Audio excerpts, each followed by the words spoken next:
Porque hay gente que relaciona este símbolo con Hécate. Es un símbolo de Hécate y para los que han visto mis videos, Tebas, ¿vas a volver a hablar de lo mismo? Bien, vamos a poner todo, absolutamente todo lo que hay y lo que no hay en contexto. Y para los que hacen sus cursitos, por supuesto, también tomen nota. Porque la parte del contexto o el entendimiento de dónde surge o viene tal cosa que aquí se dice y ustedes replican, no se les da muy bien. Vamos con ello. Si yo les pregunto cómo se llama este símbolo, ¿qué me dirían? Tienen 5 segundos para responder.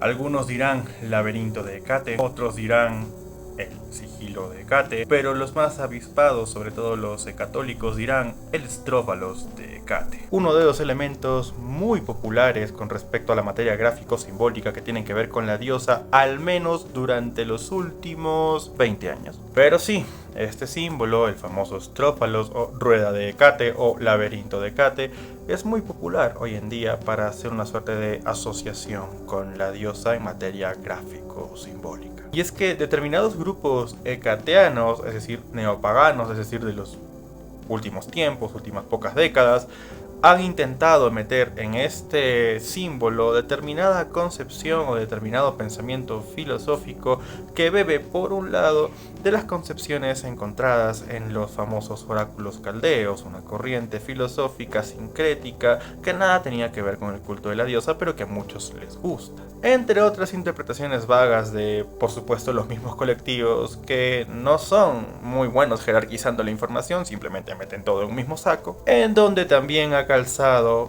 el diseño mismo. Es decir, se ha interpretado o reinterpretado ciertos diseños o patrones para generar el simbolito en cuestión. Pero su nombre, el nombre estrófalos, viene de otro lado. Y es que es una de las 3 formas con las que el griego refirió a la rueda mágica, utilizada por supuesto en contextos mágico-profanos, como también en el contexto de la literatura de ficción, entre los que encontramos por supuesto estrófalos, yunks y rombos. Este artilugio mágico descrito en determinados contextos hace referencia a una suerte de coso romboide o esférico cuya función estaba asociada con la invocación o el tránsito de daimones. Pero aquí viene el punto interesante y es el término yunks, que básicamente es el más utilizado o el más referido con respecto a este artilugio, pues hace referencia a esta ave torcecuellos, una ave que emitía un sonido muy particular cuando estaba en etapa de apareamiento para atraer a la hembra, cuestión que para algunos autores de tiempo helenístico no fue tan complicado asociar al pájaro este con la diosa Afrodita, lo que hizo que el término Ynx, que refería precisamente al ave, ya fuera una suerte de sinónimo de este artilugio. Aunque, como dije hace un momento, hay otras formas de referirse al mismo. Es Porfirio, de hecho, quien lo refiere como rombos. Y a través de esto, pues se asocia directamente que inks y rombos son lo mismo. El autor Martin Litchfield West, en su libro Ancient Greek Music, describe a este artilugio como una suerte de elemento de madera que gira sobre sí misma al final de una cuerda de cuero. Lo describe más o menos así, generando un sonido estridente. Mientras que Teócrito, en sus idilios, en el idilio número 2, es quien nos da el primer registro literario de este artilugio, asociándolo con Afrodita y con Hécate. Al mismo tiempo, con este bicho son invocadas junto con Artemis y Selene para que se lleve a cabo una suerte de ritual erótico. Todo esto dentro, ojo, del contexto de la ficción. Teócrito, idilios número 2. Y para la gente que se puso a pensar, filosofar, comentar, decir algo al respecto de este artilugio, tenemos los oráculos caldeos, en donde se nos refiere a que esto tiende a ser una suerte de instrumento conector entre el mundo terrenal y el mundo más sensible. Y desde ese pensamiento pues se asocia este bicho con la diosa Hécate por su capacidad transitoria, lo cual lo tenemos gracias a un comentario que hace Pselo sobre el oráculo 206, comentario que data ya del siglo XI de nuestra era, ojo con esto, donde Pselo en su comentario menciona por fin la palabra estrófalos refiriéndose a este instrumento vinculado con Hécate y con la función de atraer daimones. El uso de este aparatejo también puede verse en el contexto, por supuesto, profano en los papiros mágicos griegos, donde si revisamos el corpus que comprende los papiros mencionados aquí, por un lado hace una asociación con el material del mismo, ya no sería de madera sino de hierro, con la idea de que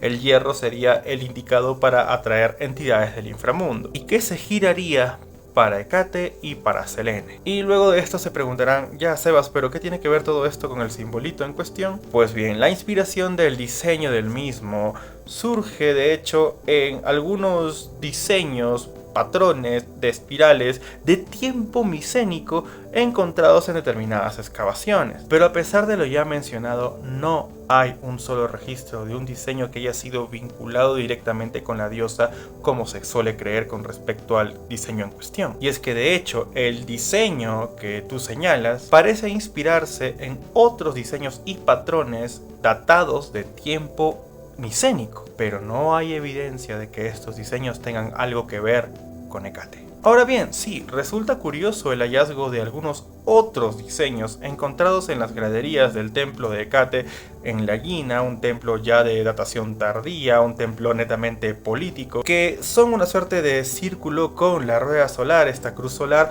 o también una rueda de 8 rayos, lo cual de una u otra forma no están tampoco vinculados directamente con la diosa, por lo que parece ser obra de alguien que bueno, pues hizo esos diseños sin necesidad de vincularlos directamente con Hécate. Pero vamos a que son los únicos símbolos que podrían asociarse de una manera mucho más, no diría directa, pero cercana, en lugar de este simbolito. De esta manera, las interpretaciones del símbolo que has mencionado surgen en un contexto moderno, de no más de 20 años de antigüedad. Creado, asociado, asimilado y sobre todo tratado de explicar en una materia medio filosófica por parte de los grupos hecatianos del día de hoy. Entonces,